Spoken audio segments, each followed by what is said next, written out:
Hey guys, it's Sim and this is Pro Wrestling Unlimited as we are here on the 31st of January, the final day of January 2020, to talk about everything that went down tonight on Friday Night Smackdown. I thought tonight's Friday Night Smackdown was a pretty good show. I think there was more good than bad and some interesting things that happened as well.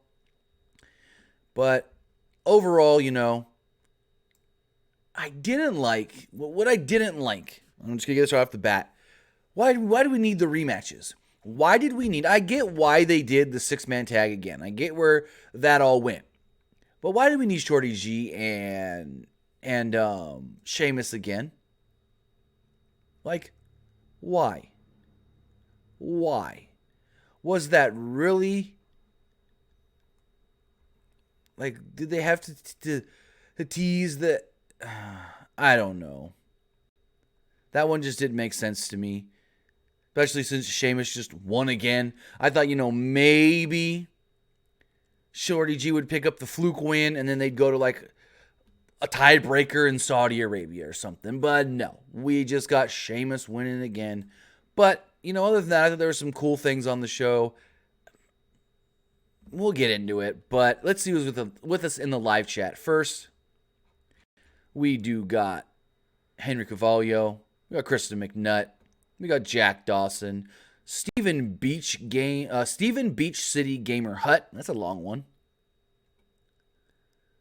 I'm scrolling through, seeing who else is here in the live chat.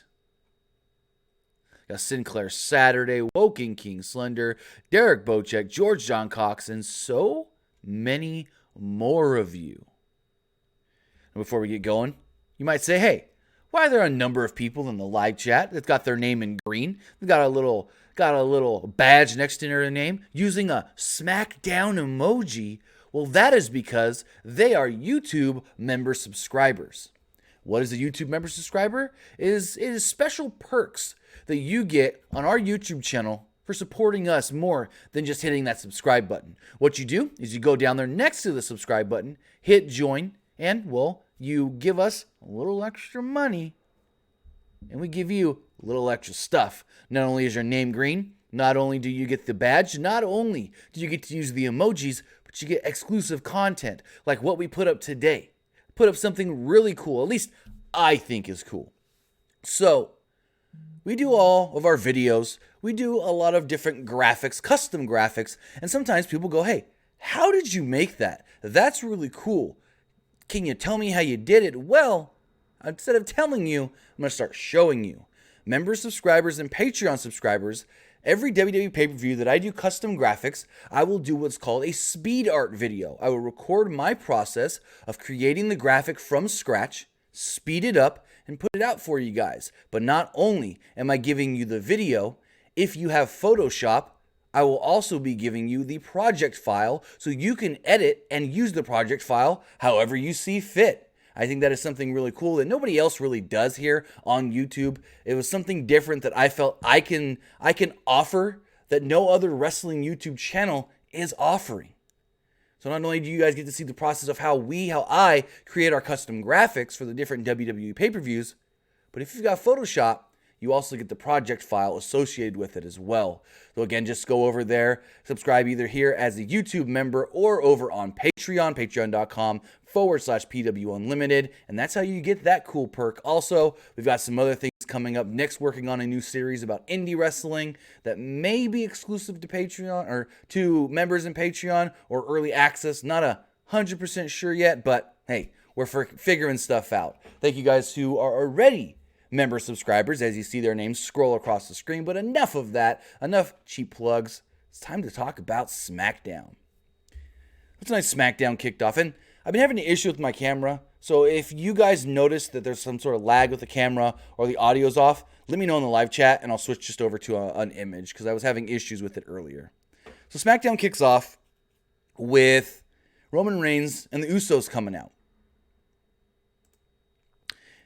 They come out to start off the show, and I go, oh, crap. Don't tell me we're getting this show started the exact same way as last week. No. And it wasn't quite. So they come out. Roman Reigns talks about how he beat Corbin's ass all over that baseball stadium, baseball field, whatever he called it. But then he said he had a tough time admitting, well, he lost in the Rumble. And one of the Usos go, he don't take losing good ever since the sandbox. He doesn't like losing. And Reigns promised, moving forward, with the Usos' help, he's gonna get some victories. He's gonna get some big victories. King Corbin. Well, first, actually, I can't remember exactly who said it. It might have been Roman. Yeah, I think it was Roman. He said, we're going to beat the asses of Corbin and his little bitches. Talking about Ziggler and Rude. All right, I'm going to switch over to no camera. People are saying there's a little bit of a lag. We're good. And so Corbin would come out with Ziggler and Rude. Corbin noted that Reigns needed the help of the Usos to pick up that victory. Without the Usos, well, he wouldn't have won. And my thing is, bro, your boys came out first. Your boys, Ziggler and Rude, came out first, and then the Usos came out. So don't even get on your high horse, motherfucker.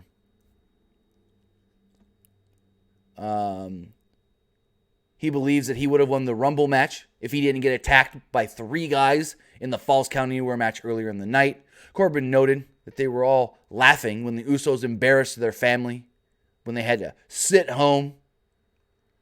Corbin then showed footage of himself and Ziggler covering Roman Reigns in dog food a few weeks ago. Roman Reigns said, hey, you have some sort of a fetish with dog food? Reigns then said, let's add a little stakes to our match tonight.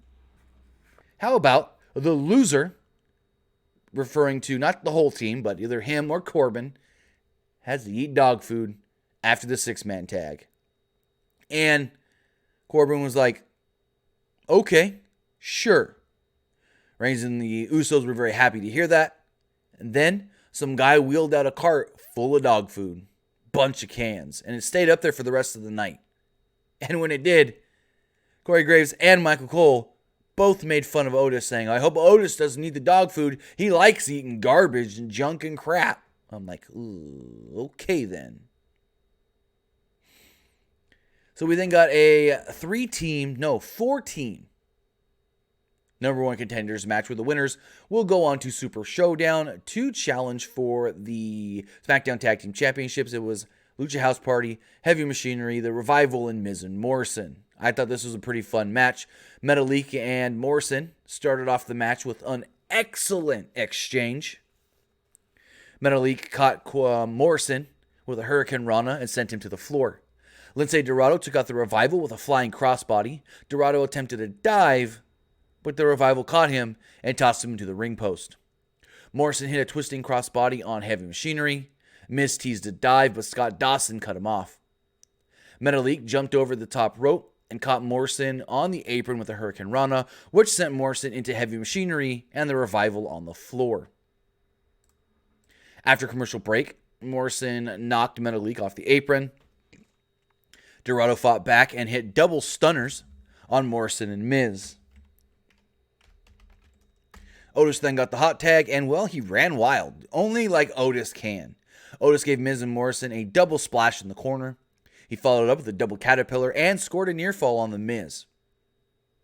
Metalik then hit a crossbody on Dawson, and Dorado hit a splash for a near fall. Dawson hit a DDT on Otis.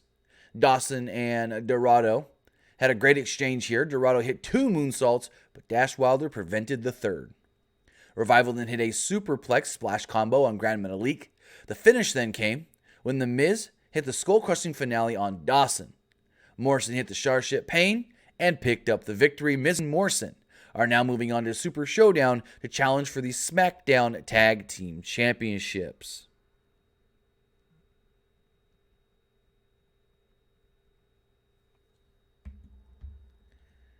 So, where was I? Fans cheered when... Oh, no, I skipped the whole spot. We go to the back, and Mandy Rose and Sonya Deville approached Heavy Machinery. Rose thanked Otis for helping her in the Royal Rumble, and the fans actually cheered when he asked her out. He's like, I'm a little shy. She's like, what do you got to be shy about? And, well, he asked her on a date. She said, well, I'm busy next week, which the fans booed. But then she said, I'm free the following, and the fans popped. Because if you don't know, the following, well, that's Valentine's Day. These two are going on a little Valentine's Day date. Tucker did the math and informed Otis, oh, bro, that's Valentine's Day. So we'll see where this goes. They recapped The Fiend versus Daniel Bryan in a strap match. They made a point to say Bryan took what did Michael Cole say? He said something like Bryan took a lot of punishment with those lashings. I bet you I know where that came from. Him referencing lashings. You get ya? Yeah. Cody Rhodes. We then got On This Week in WWE. Actually, the WWE Network presents On This Week in WWE History. And then they aired footage of Rock versus Mankind from Halftime Heat. We then got what we were supposed to get last week, Alexa Bliss and Nikki Cross taking on A Fire and Desire. They recap Mandy Rose and Sonya Deville's eliminations from the Royal Rumble involving Otis. And Fire and Desire jumped the faces to start the match. The heels isolated Alexa Bliss in their corner and cut her off from Cross. Deville slowed the pace down and applied a chinlock. Rose made the blind tag and rocked Bliss with a knee for a near fall. Cross got the hot tag and, well, ran wild. She hit a running bulldog on Rose and followed it up with a crossbody, but Deville broke up the pin attempt. The finish of the match then came when Cross hit a neck breaker on Rose and Bliss hit the Twisted Bliss for the victory. They made a point to say that the winner of this team may earn themselves a shot at the Kabuki Warriors and the WWE Tag Team Championships. So we'll see where that leads to, whether that's at the Super Showdown show. Maybe they get 4 women on that show this time instead of just 2. Whether that's at Elimination Chamber in March, or they drag it all the way out till WrestleMania. I've heard that there's going to be a 4-women or 4-team match for the Women's Tag Team Championships. And to be honest, I can see the SmackDown represented team being Bliss and Cross. So going forward, we had the Intercontinental Championship on the line. Braun Strowman taking on Shinsuke Nakamura with Sami Zayn and Cesaro, where basically it's almost a 3-on-1-ish situation. Because Sami and Cesaro got, involved a couple times. On commentary, Michael Cole pointed out that Strowman has yet to win a singles championship, if you don't count that god-awful green belt they gave him for winning the Greatest Royal Rumble. Strowman had the early advantage but missed a splash in the corner. Zayn interfered in the match 3 times to help Nakamura take over. Nakamura slowed down the pace with a front face lock. Strowman powered out, but Nakamura rocked him with a kick. Strowman regained control and nailed Nakamura with a clothesline. Strowman rocked Nakamura with a shoulder tackle on the floor. Strowman then attempted a power slam, but Nakamura slipped out. Nakamura hit a knee for a near fall. Cesaro would then distract the referee, and Zayn exposed the turnbuckle. Nakamura attempted to send Strowman into the turnbuckle, but Nakamura sent Strowman into the turnbuckle himself instead. Strowman then hit a power slam, and, pinned the champ, became the new champ, and now the Monster Among Men is the Intercontinental Champion. Strowman celebrated after the match, and then they tried to treat this like a very, very big emotional moment. Come back from break, and Sami Zayn's yelling in the back. He's pissed. And as he's yelling, he gets interrupted by, I don't remember her name, Alicia, Ayala, I don't know. Something. And Sami's like, whoa, you're just going to interrupt me? Never interrupt me. And then he gets interrupted by Elias in the ring. Elias noted that he's here to perform. No one wants to hear Zayn talk. And Zayn goes, please, just let me speak my piece. He goes, okay. And so Sami gets very serious, looks in the camera, and we hear ba-da-dum. The guitar strums again, and Elias starts playing. Sami yelled at Elias and told him to shut up. Elias apologized, but then interrupted again. Zayn turned to Cesaro and said, "Go take care of this situation, please." So Elias starts performing. He goes, "I know Cesaro's coming, so we got to get this out of the way." And so Cesaro finally comes down, and Elias and he start to brawl. Cesaro had a brief little advantage until Elias took over and sent Cesaro crawling out of the ring. Crawling, because he threw him out, and he was crawling up the ramp backwards. So Michael Cole plugged Corey Graves' podcast, talked about his interview this week with Ronda Rousey. Graves pointed out that Ronda told him that she misses WWE, and he thinks she'll return soon. From everything I've heard, if she returns, it's not in time for Mania. They then recap Sheamus and Shorty G's feud before they had a match next. As Sheamus entered, Shorty G ran out and jumped him from behind. After a break, Sheamus had Shorty G in a chinlock. He tried to push Shorty G to the floor, but Shorty G countered and pulled Sheamus out. Excuse me. Sheamus regained control and dominated.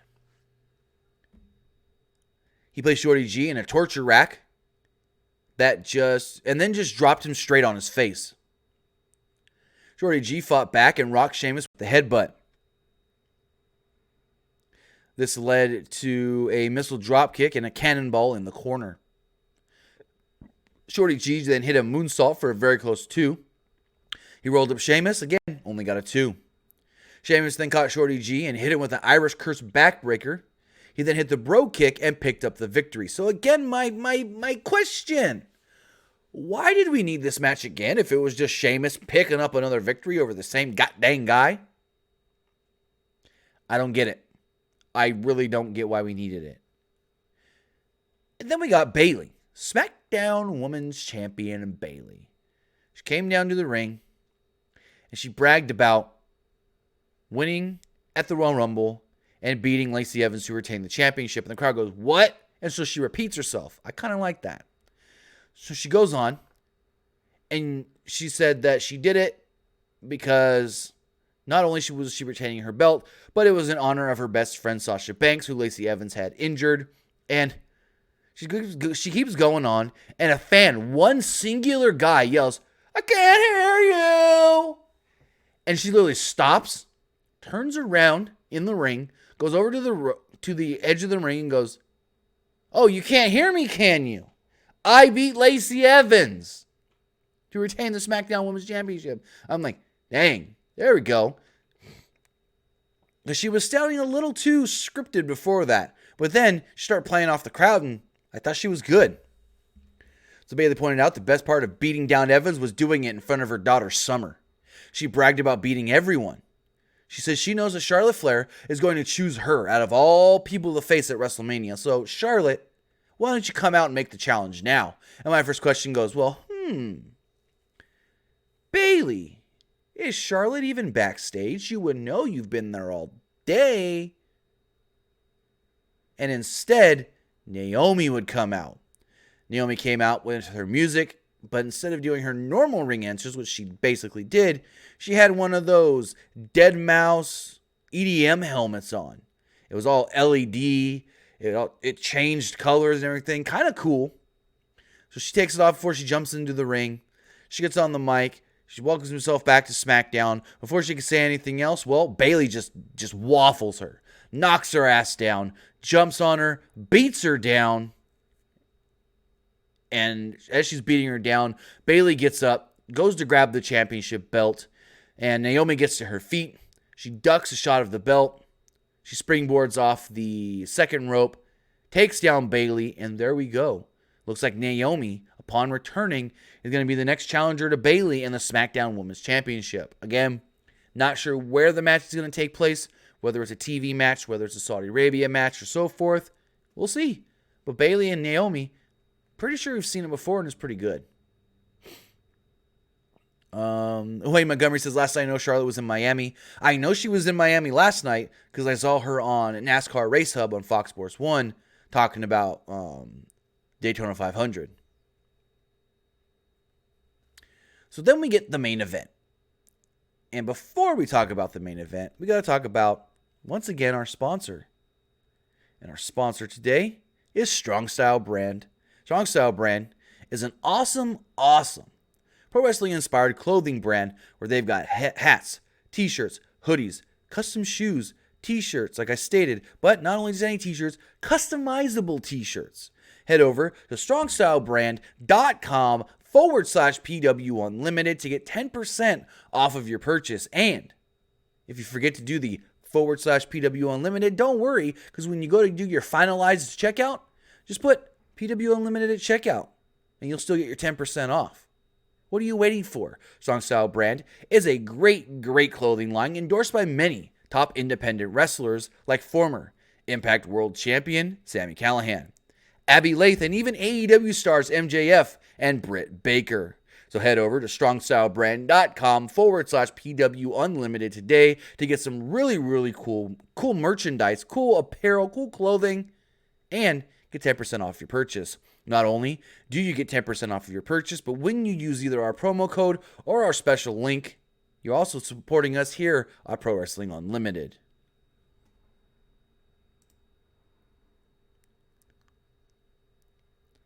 Sorry about that, guys. The stream went out for a second. I don't know what happened. And we're back. Awesome. So, Jason Dalton says, is Charlotte a NASCAR fan? I don't know. She did drive the pace car last May for the Coca-Cola 600. And Wade Montgomery says, who all NASCAR fan? Have you seen the hat I wear every day? I'm a NASCAR fan. I can't wait. We've got less than 1 week. Well, actually, we got a week till NASCAR is back on our television. So, yeah, NASCAR, I'm going to say it. I may like NASCAR more than wrestling. Just a little bit. Just saying. But we're here to talk about SmackDown and the main event, where we've got Roman Reigns and the Usos taking on King Corbin, Dolph Ziggler, and Robert Roode. The Heels took over when Roode pulled down the top rope and gave Jay a spinebuster on the floor. Back from the break, Roode was firmly in control of Jay. Ziggler tagged in but missed a splash. Corbin knocked Reigns off the apron. Jay fought out of the corner. Reigns got the hot tag and, ran wild. Reigns rocked Corbin with a clothesline in the corner and followed up the big boot. Reigns attempted a Superman punch, but Ziggler made the save.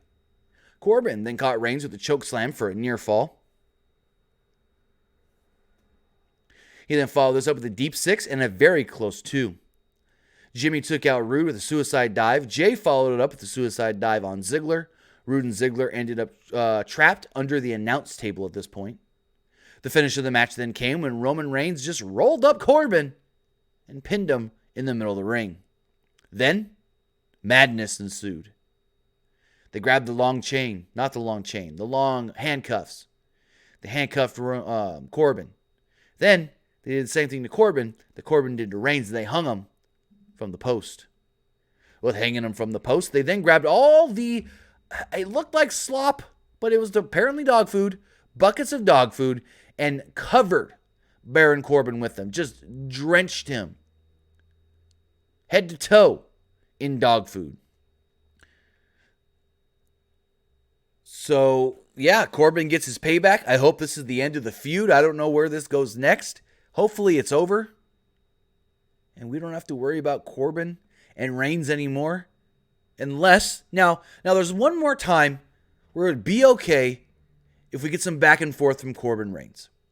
With McIntyre winning the Rumble, being a Raw guy, one would assume that maybe the SmackDown guys get an Elimination Chamber match to become number one contender for the Universal title at Mania.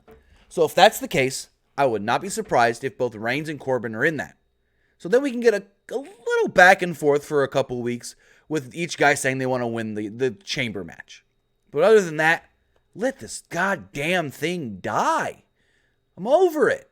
This has been a thing since October, I want to say. So, with that, that was SmackDown. I got a couple text messages here to read. This one says, are WWE planning on breaking up Sonya and Mandy in a storyline with Heavy Machinery? I don't think it's going to break them up. I don't know where it leads to in the end, but I don't think it breaks them up. And finally, this question, this text message does state, if Styles can return in time, what can you see him doing at Mania? That's a good one. And I don't know. Because a lot of Mania is unknown, to be completely honest. So, like I said, I don't know. Not just because, I don't know where everyone else is going to be when he comes back, if he's back in time. I don't know, because other than the big title matches, nothing else is really even thought of. But with that, I do want to say thank you guys for joining me here to talk about Friday Night Smackdown. I want to thank everybody who joined me here live, everybody who joins me here later on YouTube and on podcast services all around the world like iTunes, Google Play Music, Stitcher, Spotify, iHeartRadio, and so much more. With that, I don't think we have any live streams planned for the weekend. We will be back live Monday morning for the wrestling wrap-up. I should have Kenny from my Kenny With Your Thoughts podcast with me again, and then we'll be live after Raw. So have a good day, guys. Have a good night, actually. Have a good weekend. We'll see you back Monday.